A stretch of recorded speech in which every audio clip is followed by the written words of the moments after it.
उदास राजकुमारी की कहानी।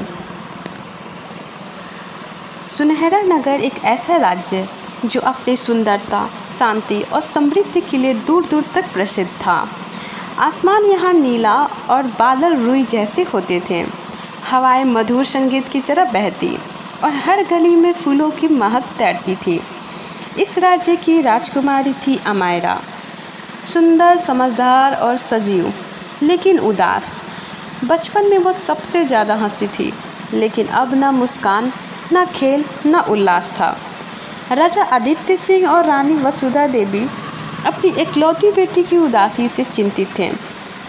उन्होंने वैद्य बुलाए, विद्वान बुलाए, मनोचिकित्सक, ज्योतिषी, यहाँ तक कि नर्तक और जादूगर तक। लेकिन अमायरा की आंखों में एक ही सवाल था, मैं खुश क्यों नहीं हो सकती? हर कोई राजकुमारी से प्रेम करता था, लेकिन कोई भी उसकी आत्मा को नहीं समझ सका। एक शाम अमायरा महल की छत पर अकेली बैठी थी। उसने नीचे देखा, बच्चे खेल रहे थे, लोग हंस रहे थे, संगीत गूंज रहा था, पर उसके दिल में सन्नाटा था। वह दर्पण के सामने खड़ी हुई और खुद से कहा, मुझे समझने वाला कोई क्यों नहीं है? क्या मेरी मुस्कान सिर्फ दूसरों को दिखाने के लिए थी? क्या मैं कभी अपनी तरह जी पाऊंगी? रानी वसुधा ने यह सुना। उन्होंने आकर अमायरा का हाथ थामा और कहा, बेटी, हम सब तुम्हें खुश देखना चाहते हैं। अमायरा ने कहा, माँ, मैं जो बनना चाहती हूँ उसे बनने की इजाज़त किसी ने नहीं दी। रानी की आंखें भर आई, लेकिन उनके पास कोई उत्तर नहीं था। अगली सुबह महल के बाहर एक बूढ़ी स्त्री आई। उसके हाथ में चांदी की छड़ी थी और आंखें गहरी नीली। वो रानी से मिलने आई और बोली, मैं जानती हूँ कि राजकुमारी क्यों उदास है। रानी चौंकी। कैसे?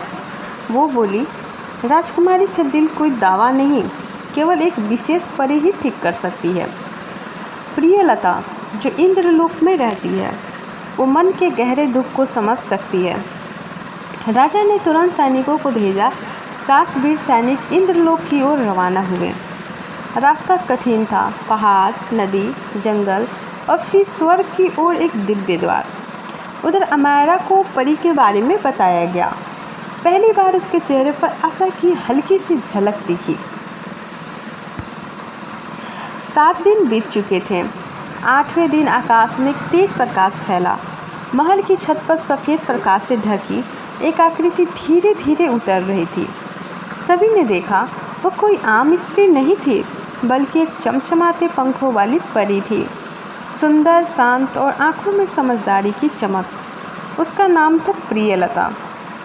वो सीधे रानी और राजा के सामने पहुंची और धीरे से मुस्कुराई। मैं वही हूँ जिसकी भविष्यवाणी की गई थी, मुझे अमायरा से मिलना है। जब अमायरा ने पहली बार प्रियलता को देखा, उसे किसी अपने की सी अनुभूति हुई, जैसे उसकी आत्मा किसी ने पढ़ ली हो।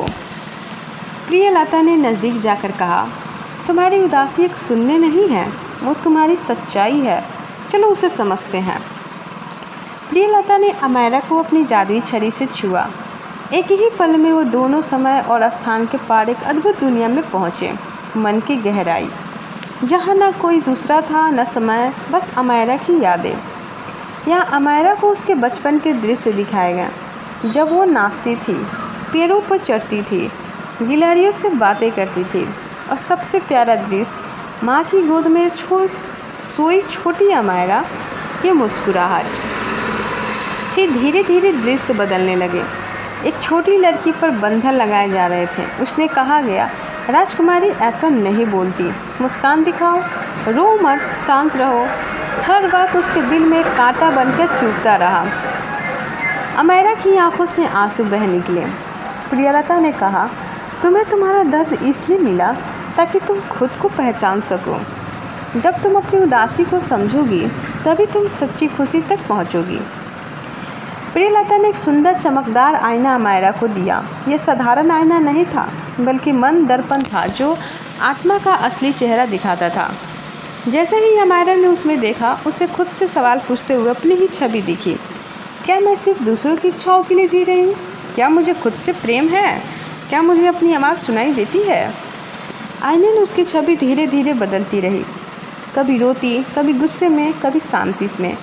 और तब अमायरा को महसूस हुआ वो जैसी है वैसी ही सुंदर है, अपनी कमजोरियों और भावनाओं के साथ भी पूर्ण है। उसी पल पहली बार अमायरा के होठों पर मुस्कान आई, एक सच्ची दिल से निकली मुस्कान। प्रियलता ने मुस्कुराकर कहा, अब तुम तैयार हो अपने जीवन को अपने अनुसार जीने के लिए। महल में एक नई सुबह हुई। पहली बार राजकुमारी अमायरा अपने कमरे से बाहर आई और महल के बाग में अकेले टहलने गई। वो हवा को महसूस कर रही थी, फूलों को छू रही थी, पक्षियों की चहचहाहट को सुन रही थी और उसके चेहरे पर हल्की शांत मुस्कान थी। राजा और रानी ने उसे देखा और चकित रह गया। रानी की आंखें भर आई। वर्षों बाद उन्होंने अपनी बेटी की आंखों में सच्ची रोशनी देखी। राज्य की प्रजा भी हैरान थी। अमायरा महल की ऊंचाई से नहीं बल्कि ज़मीन पर चलती थी, बच्चों के साथ बैठती, बुजुर्गों की बातें सुनती और गरीबों में वस्त्र बांटती। वो अब सिर्फ राजकुमारी नहीं थी, वो अपनी आत्मा की रानी बन चुकी थी। एक दिन अमायरा ने प्रियलता से पूछा, क्या मैं अब कभी दुखी नहीं होंगी? प्रियलता मुस्कुराई, दुख आएंगे क्योंकि वो भी जीवन है, लेकिन अब तुम उन्हें समझ पाओगी, उनसे डरो भी नहीं। तुमने खुद को पा लिया है और यही सबसे बड़ी शक्ति है। अमायरा बोली, तो अब क्या तुम जाओगी? प्रियलता ने धीरे से सिर हिलाया। हाँ, अब मेरी आवश्यकता नहीं है, लेकिन मेरा एक अंतिम उपहार है तुम्हारे लिए। उसने अपनी छड़ी को हवा में घुमाया और एक छोटी सी किताब अमायरा को दे दी, दिल की भाषा। इसमें भावनाओं, आत्म प्रेम और स्वयं की यात्रा की रहस्य थी।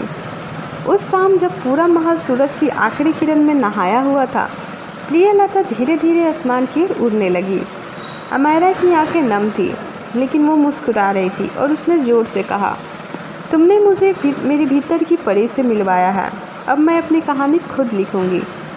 प्रियलता ने ऊपर से उत्तर दिया, और तुम किसी दिन किसी और की कहानी बनोगी, एक प्रेरणा। वो सितारों में खो गई, लेकिन अमायरा के जीवन में उसकी चमक हमेशा के लिए रह गई।